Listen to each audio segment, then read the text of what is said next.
39. 그리스도께서 받은 첫 번째 시험 1874년 8월 4일과 18일자 리뷰 앤드 헤럴드지에 게재됨. 그리스도께서는 사단을 파멸시키는 분으로서 또한 사단의 세력에 묶인 포로들을 구원하시는 분으로서 이 세상에 들어오셨다. 주님께서는 인간이 따를 수 있고 사단의 시험들을 이길 수 있는 승리의 생애를 당신 자신의 생애 가운데 한 모본으로 남겨놓으시기 원하셨다. 그리스도께서는 시험의 광야에 들어서시자마자 용모가 변하셨다. 하늘이 그분의 앞에 활짝 열리고 하나님께서 기뻐하시는 아들로서 그리스도를 인정하시는 하늘아버지의 음성이 들렸을 때 주님의 얼굴에 비치었던 하나님의 보좌로부터 흘러나온 영광과 찬란한 광채는 사라지고 말았다. 세상 죄의 무거운 짐은 주님의 영혼을 압박하였으며 주님의 용모에는 타락한 인류가 결코 이해할 수 없는 큰 슬픔과 깊은 번뇌가 떠오르고 있었다. 주님께서는 세상에 범람하는 재난의 압도적인 조류를 깊이 느끼셨다. 따라서 그분께서는 세상을 지배하는 식욕의 방종과 더러운 정욕적인 세력이 인간에게 형언할 수 없는 고통을 가져온 것을 인식하셨다. 인간의 도덕적인 능력이 너무나 연약하여 저들 자신의 힘으로 이길 수 없는 처지에 이르게 될 때까지 아담의 범죄 이후로 식욕의 방종은 증가되어 왔고 계속되는 매 세대마다 방종의 도수가 점차로 높아진 것이다. 그리스도께서는 인류를 대신하여 식욕에 대한 가장 강한 시험을 견디심으로 식욕의 욕망을 정복하여야만 하셨다. 주님께서는 홀로 시험의 길을 걸으셔야만 하셨고 아무도 그를 도와주어서도 안 되며 아무도 그분을 위로하거나 붙들어 주어도 안 되었다. 주님께서는 흑암의 권세와 더불어 치열한 싸움을 싸워야만 하셨다. 인간이 자신의 인간적 능력으로 사단의 시험의 권세를 저항할 수 없을 때 예수님께서는 자원하여 이 일을 맡으셨고 인간을 위하여 짐을 지셨으며 인간을 대신하여 식욕의 권세를 이기셨다. 주님께서는 인간을 위하여 창자를 끊는 듯한 굶주림의 아픔을 이겨내게 할 자제력과 견인성과 원칙의 확고한 태도를 보여주셔야만 하셨다. 따라서 그분께서는 식욕에 대한 자제력이 굶주림과 죽음보다도 강하다는 것을 실제로 보여주셔야 하셨다. 시험의 중대성. 그리스도께서 식욕에 대한 시험을 받으셨을 때 아담이 하나님의 빛과 사랑이 만물에 나타난 그런 환경 가운데 있었던 것처럼 아름다운 에덴 동산에 서 계신 것이 아니셨다. 오히려 주님께서는 불모지이며 황량한 광야에서 사나운 들짐승들에게 둘러싸여 계셨다. 주님의 주위에 있는 모든 것들은 어떤 기질의 인간도 꺼려하는 혐오감을 일으키게 하는 것뿐이었다. 이런 환경 속에서 주님께서 40주야 동안 금식하셨으며 이 모든 날에 아무것도 잡수시지 아니하셨다.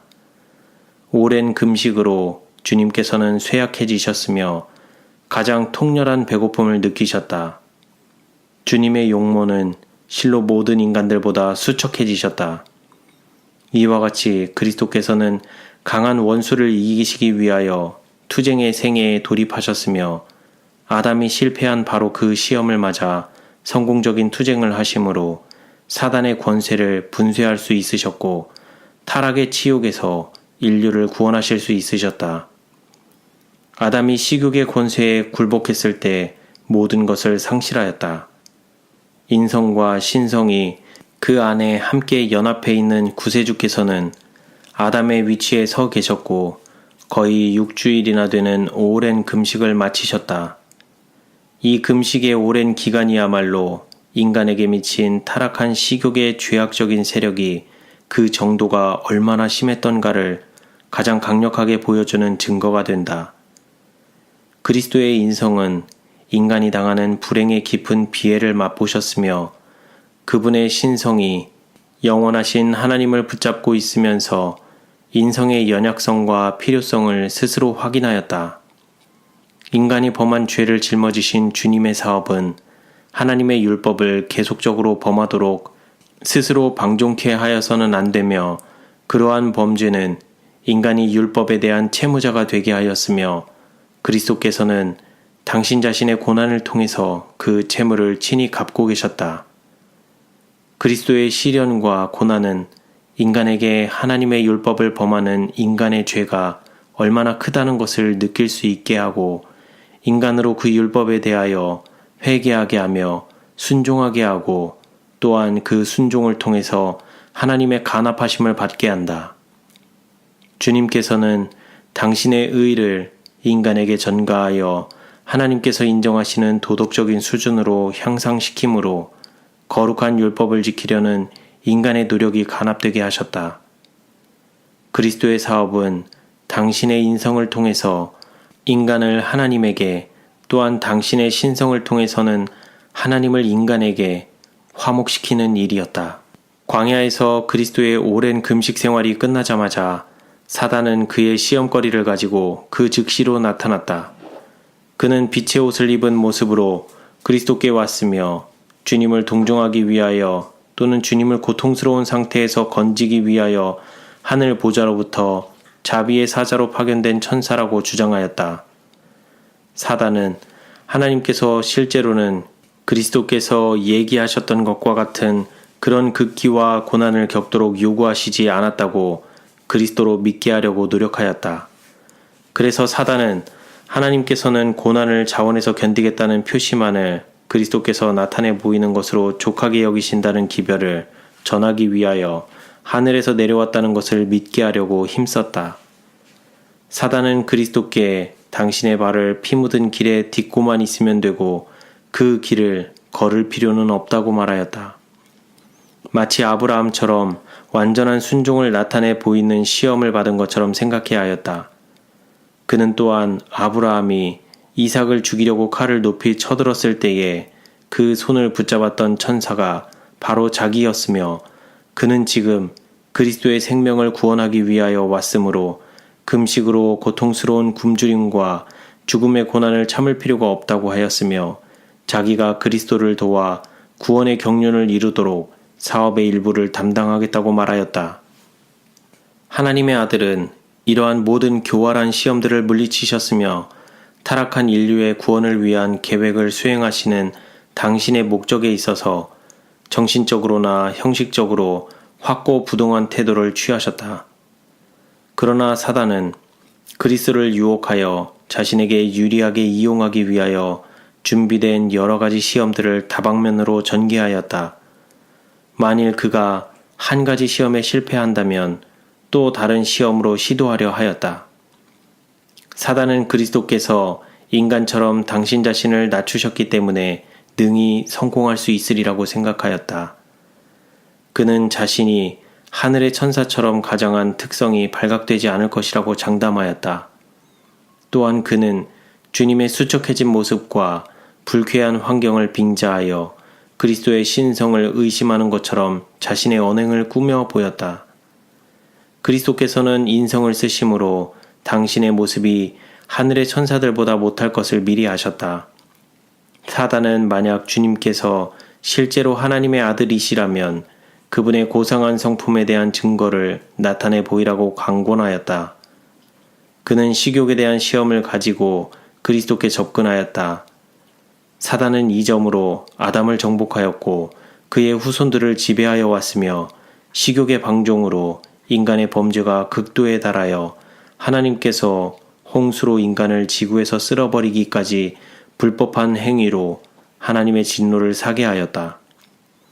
사단의 직접적인 시험에 의해서 이스라엘 백성들은 식욕이 이성을 지배하도록 허용하였으며, 방종하는 생애를 통하여 하나님의 진노를 일으킨 가증한 죄들을 범하게 되었고 광야에서 생명을 버리게 되었다.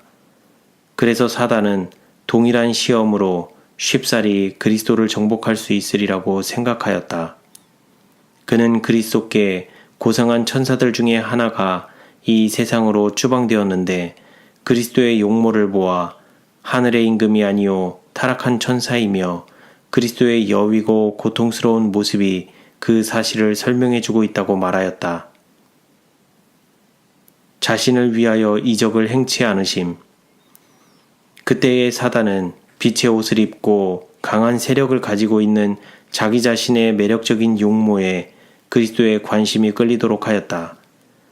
그는 하늘 보좌로부터 직접 파견된 사자이며 그리스도에게 하나님의 아들이 되심에 대한 증거들을 요구할 권리가 자기에게 있다고 주장하였다. 사단은 할 수만 있으면 그리스도께서 침례받으실 때에 하늘로부터 하나님의 아들이라는 말씀이 들려온 것을 믿지 않으려 하였다. 그는 그리스도를 정복하기로 결심하였으며 가능한 일이라면 그의 왕국과 생명을 확보하려고도 하였다. 그리스도에게 시도한 사단의 첫 유혹은 식욕에 대한 것이었다. 그는 바로 이 문제를 가지고 이 세상을 거의 완전하게 장악하였으며 그의 유혹들은 그리스도께서 당면하신 주위 환경과 형편에 적합한 것이었으며 식욕에 대한 그의 시험은 거의 저항하기 어려운 것이었다. 그리스도께서는 당신 자신의 유익을 위하여 이적을 행하실 수 있으셨으나 그렇게 하는 것은 구속의 경륜에 일치하는 것이 아니었다. 그리스도의 생애 가운데 나타난 많은 이적들은 고통당하는 인류의 유익을 위한 이적들을 행하신 당신의 능력을 나타내고 있다. 주님께서는 자비의 이적을 통하여 떡 5개와 작은 물고기 2마리로 5,000명을 먹이셨다. 그러므로 구세주께서는 이적을 행하실 수 있는 능력을 가지고 계셨으며 자신의 굶주림을 스스로 채우실 수도 있으셨다. 사단은 그리스도께서 침례를 받으실 때에 하늘로부터 들려온 말씀을 그리스도 자신이 의심하게 할 수 있다고 장담하였다. 만일 그가 그리스도의 아들 되심을 그리스도 자신이 의심하게 하고 하늘아버지께서 하신 말씀의 진리를 불신하도록 유혹할 수 있었다면 큰 승리를 거둘 수 있었을 것이다. 사단은 그리스도께서 동반자가 없이 음식도 잡수시지 않은 채 실제적인 고통 가운데서 황량한 광야에 계신 것을 발견하였다. 주님께서 둘러싸여 계신 환경은 가장 침울하고 가장 불쾌한 것이었다. 사단은 그리스도께 하나님께서는 당신의 아들을 결코 이러한 궁핍과 실질적인 고통의 상태에 버려두시지 않을 것이라고 암시하였다. 그는 그리스도께서 인간의 발이 과거에 밟아본 적이 없는 사막에서 극단적인 고통을 당하는 상태에 놓이도록 허락하신 하늘아버지에 대한 신뢰심이 흔들리기를 바랐다. 그는 그리스도의 마음을 점령하고 있는 하늘아버지의 사랑에 대하여 의혹을 불러일으켜 낙담과 극도의 굶주림 가운데서 당신 자신을 위하여 기적적인 능력을 발휘하여 하늘아버지의 보호하시는 손길에서 그리스도 자신이 벗어나기를 바랐다. 바로 이러한 것이 그리스도께 이른 시험의 내용이었다. 그러나 그리스도께서는 그러한 유혹을 한순간도 마음에 품지 않으셨다. 그리스도께서는 비록 당신이 말할 수 없는 번민 가운데서 풀이 죽어 있는 듯이 보였으나 하늘아버지에 대한 사랑을 추호도 의심하지 않으셨다. 사단의 시험이 아무리 기묘하게 꾸며진 것일지라도 하나님의 사랑하는 아들의 성실성을 흔들리게 할 수는 없었다. 하늘아버지께 대한 그리스도의 영구적인 신뢰심은 요동할 수 없었다. 유혹과 협상하지 않으심.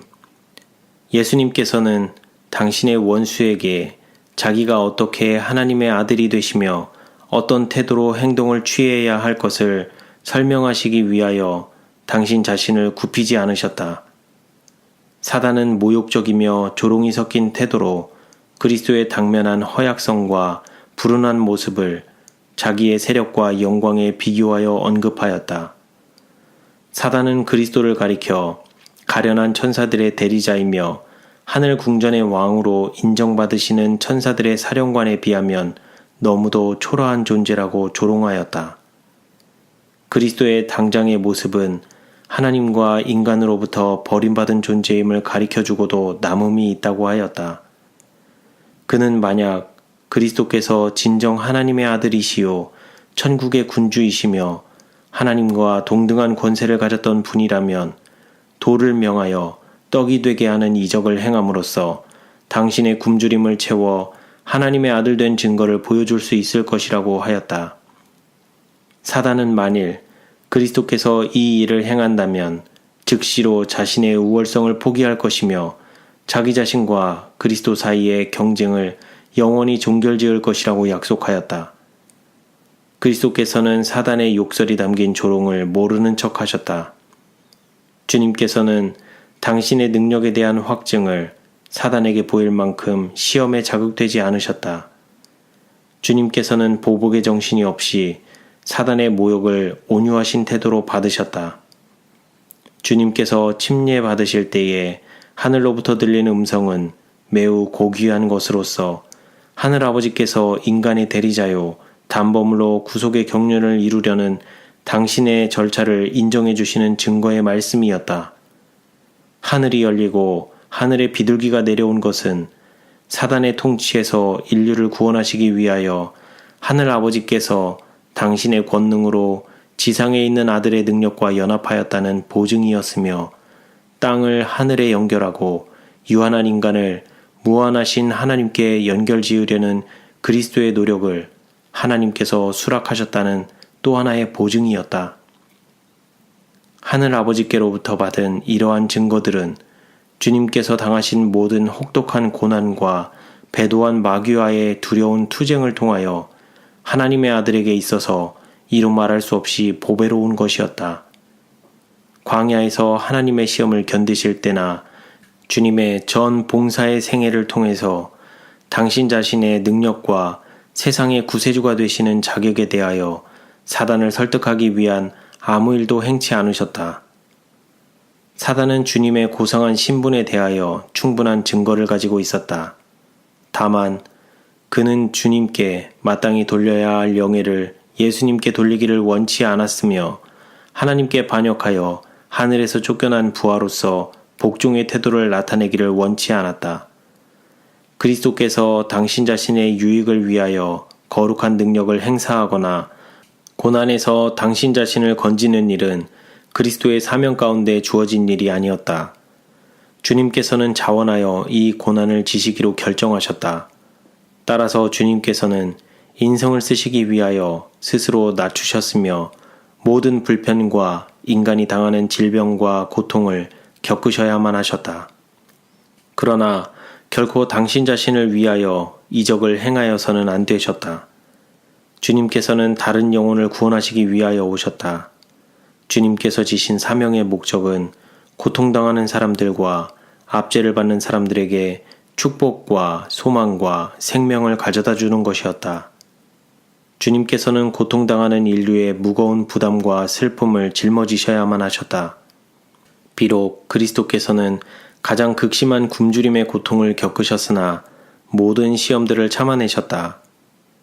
주님께서는 성경의 말씀으로 사단에게 반박하셨으며 그 말씀은 반역적인 이스라엘 백성들이 저들에게 제한되었던 음식물을 마다하고 육식을 먹도록 해달라고 강요할 때 주님께서 사람이 떡으로만 살 것이 아니요 하나님의 입으로 나오는 모든 말씀으로 살 것이라 고 모세에게 반복하여 하신 말씀이었다. 이 말씀과 당신 자신의 모본을 통해서 일시적인 음식을 위한 굶주림이 인간에게 닥치는 가장 큰 재난이 아니라는 것을 사람들에게 가르치시려고 하셨다.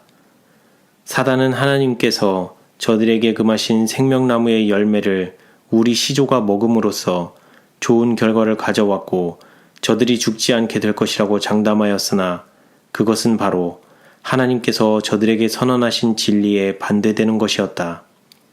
선악을 알게 하는 나무의 실과는 먹지 말라. 네가 먹는 날에는 정녕 죽으리라. 만일 아담이 순종했더라면 그는 결코 궁핍이나 슬픔이나 사망을 알지 못하였을 것이다. 홍수 이전의 사람들이 하나님의 말씀에 순종하였더라면 저들은 홍수로 멸망당하지 않았을 것이다. 따라서 이스라엘 백성들이 하나님의 말씀에 순종하는 태도를 보였다면 하나님께서 저들에게 특별한 축복을 부어주셨을 것이다. 그러나 저들은 식욕과 정욕의 방종에 빠지는 결과를 초래하였다. 저들은 하나님의 말씀에 순종하는 것을 원치 않았다. 타락한 식욕의 방종은 저들로 온갖 추악한 죄들을 짓게 하였다. 만일 저들이 하나님께서 저들을 위하여 택해 주신 합당한 음식을 먹음으로 하나님의 요구를 첫째로 생각하고 저들의 육체적인 욕구를 둘째로 생각하였다면 아무도 광야에서 멸망당하는 운명에 처하지 않았을 것이다. 저들은 비옥한 가나안 땅의 거룩하고 건전한 백성으로 살 수 있었을 것이며 저희 모든 지파들 중에는 단 한 사람도 허약한 사람이 있지 않았을 것이다. 이 세상의 구주께서는 인류를 위하여 죄가 되셨다. 인간의 대리자가 되시기 위하여 그리스도께서는 하나님의 아들로서의 권세를 나타내지 않으셨다. 주님께서는 당신 스스로 인간의 아들로 자처하셨다. 따라서 주님께서는 가장 고통스러운 시련의 환경 속에서도 하나의 인간으로서 인간을 위해서 시험의 시련을 당하셔야만 하셨으며 하늘아버지께 대한 믿음의 모본과 완전한 신뢰를 나타내 보이셔야만 하였다. 그리스도께서는 하늘아버지께서 당신을 흡족하게 해주실 필요가 있을 때에 당신께 음식을 공급해 주실 것을 알고 계셨다. 주님께서는 이러한 혹독한 시련 가운데서도 굶주림이 당신 자신을 굉장히 괴롭힐 때에 인간의 거룩한 능력을 행사하여 자신이 감당해야 할 시련의 단 일부분이라도 미리 덜어버리려는 수단을 취하지 않을 것이었다. 타락한 인간이 바른 길로 인도되기 위하여 시련을 받을 때에 자신을 고통과 번민에서 건지며 또는 원수에게 승리를 거두는 것을 목적으로 하여 자기 자신을 위한 이적을 행할 수 있는 능력을 가질 수 없었다. 인류를 시험하고 확증케 하며 종종 저들을 시련의 위치에 두고 하나님의 사랑과 능력에 대한 저들의 신앙과 신뢰심을 시험함으로 품성을 개발할 기회를 주시는 것은 하나님의 목적이셨다. 그리스도의 생애는 하나의 완전한 표본이었다. 주님께서는 당신의 모본과 교훈으로서 하나님은 당신의 의존자이시며 하나님께 당신의 신앙과 확고한 신뢰를 두었다는 사실을 인간에게 가르치셨다. 그리스도께서는 사단이 태초부터 거짓말장이었으며 이 모독적인 기만자의 제안을 듣기 위하여 또는 사단의 담대한 억서를 즉각적으로 비난하지 않기 위하여는 실로 강한 자제력이 요구된다는 사실을 알고 계셨다. 사단은 하나님의 아들을 자극하여 자기 자신과의 투쟁에 말려들기를 기대하였으며 주님께서 극단적으로 허약하시고 깊은 정신적 번뇌에 빠졌을 때에 그가 주님을 유리하게 이용할 수 있기를 바랐다. 사단은 그리스도의 말씀들을 악용하려고 이를 꾸몄으며 우월성을 주장하고 그리스도를 이기고 정복하기 위하여 자신의 타락한 부하들이 최대의 능력을 발휘하여 협조해 줄 것을 요청하였다. 이 세상의 구주께서는 하늘에 둘 가치가 없어 천국에서 쫓겨난 사단과 더불어 싸우실 일이 없으셨다. 하나님의 천사들로 저희 최고의 통치자이시며 하나님의 아들이시고 저들의 사랑하는 사령관이셨던 주님께 대항하도록 하나님의 천사들을 유인하며 저들의 동정심을 자기에게 쏠리도록 할 수 있었던 사단은 어떤 속임수도 능히 펼 수 있었다. 그는 4000년 동안 하나님의 정부에 대항하여 싸워왔으며 남을 유혹하고 속이는 자신의 재간과 능력은 전혀 잃지 아니하였다. 그리스도를 통한 승리. 타락한 인간이 자신의 인간적인 능력만을 가지고 사단을 이길 수 없으므로 그리스도께서는 인성과 신성의 힘이 결합한 자격을 가지시고 인간을 도우시기 위하여 하늘 궁전에서 내려오셨다. 그리스도께서는 에덴 동산에 있는 아담이 자신의 탁월한 이점들을 살려서 사단의 시험들을 능히 이기고 사단을 정복할 수 있었다는 사실을 잘 알고 계셨다. 따라서 주님께서는 인간이 타락한 이래로 에덴 동산에서 추방되고 하나님의 빛과 사랑에서 분리된 인간이 자신의 힘만 가지고 도저히 사단의 시험을 물리칠 수 없다는 것 역시 잘 알고 계셨다. 인간에게 소망을 주고 완전한 파멸에서 인간을 구원하기 위하여 인성을 취하시려고 당신 자신을 굽히셨다. 인성과 결합한 당신의 거룩한 능력을 가지시고 인간이 처하여 있는 위치에 설 수 있었다. 주님께서는 아담의 타락한 후손들이 저들 스스로 얻을 수 없는 능력을 얻으심으로써 저들이 당신의 이름으로 사단의 시험들을 이길 수 있게 하셨다. 신분이 고귀하신 하나님의 아들께서는 인성을 쓰심으로써 죄인의 대리자가 되셔서 당신 자신을 인간에게 더욱 가까이 접근시키셨다. 주님께서는 친히 인간의 고난과 고통을 맛보셨다. 주님께서는 모든 일에 우리와 한결같이 시험을 받으심으로써 시험당하는 사람들을 도울 수 있는 방법을 아실 수 있으셨다. 그리스도께서는 죄인들을 위해서 승리하셨다. 야곱은 밤에 본 계시 가운데서 이 땅이 하나님의 보좌에 닿는 사다리에 의해서 연결되어 있음을 보았다. 그는 하늘의 광채로 빛나는 두루마기를 입은 하늘의 천사들이 빛나는 사다리를 타고 하늘에 오르락 내리락 하는 것을 보았다. 이 사다리의 밑은 땅에 닿아 있었으며 그 꼭대기는 가장 높은 하늘에 닿아 있어 여호와의 보좌에 닿아 있었다. 하나님의 보좌로부터 이 사다리를 통하여 흘러내리는 광명한 빛은 이 땅 위에 형언할 수 없는 영광의 빛을 반사하였다. 이 사다리는 지구와 하늘 사이의 연락을 개통시킨 그리스도를 대표한 것이었다. 타락한 인류를 위한 동정과 연민을 가지시고 인간이 맛볼 수 있는 재난의 깊은 저변에까지 내려오신 주님의 겸비한 정신은 사다리 한 끝이 땅에 닿았고 다른 한 끝은 하늘에 닿은 것으로 야곱에게 표상되었으며 이 사다리는 무한하신 분의 능력을 붙잡고 그 능력으로 땅과 하늘을 연결시켜 유한한 인간을 무한하신 하나님과 결합시킨 그리스도의 거룩한 능력을 표상한 것이었다. 그리스도를 통하여 하나님과 인간 사이에 연락이 개통되었다. 천사들은 타락한 인류에게 전할 사랑의 기별을 가지고 하늘과 땅 사이를 오르락내리락하며 구원의 후사가 될 사람들을 위하여 봉사할 것이다. 하늘의 사자들은 오직 그리스도를 통하여서만 인간에게 봉사할 수 있다. 에덴 동산에 있던 아담과 하와는 가장 유리한 환경 가운데 놓여 있었다. 하나님과 천사들과 더불어 교통할 수 있는 것은 저들의 특권이었다. 저들에게는 죄의 정죄함이 없었다. 하나님과 천사들의 빛이 저들과 함께 있었고 저들 주위를 둘러싸고 있었다. 저들을 만드신 창조주께서 저들의 교사가 되셨다. 그러나 저들은 교활한 원수의 세력과 시험에 굴복하고 말았다. 4,000년 동안 사단은 하나님의 정부에 대항하여 활동하였으며 그는 단호한 실천을 통하여 세력과 경험을 쌓게 되었다. 타락한 인간의 후손들은 아담이 에덴 동산에서 가지고 있던 이점들을 갖지 못하였다. 저들은 4,000년 동안이나 하나님과 분리되어 있었다. 사단의 시험들을 이해할 수 있는 지혜와 물리칠 수 있는 능력은 점차적으로 쇠퇴하여 사단이 이 지상에서 거의 완전한 승리를 거둔 것처럼 보이게 되었다. 식욕과 정욕, 세상에 대한 사랑과 외람된 죄들은 온갖 범죄와 폭동과 타락의 열매가 자라는 큰 악의 가지들이었다.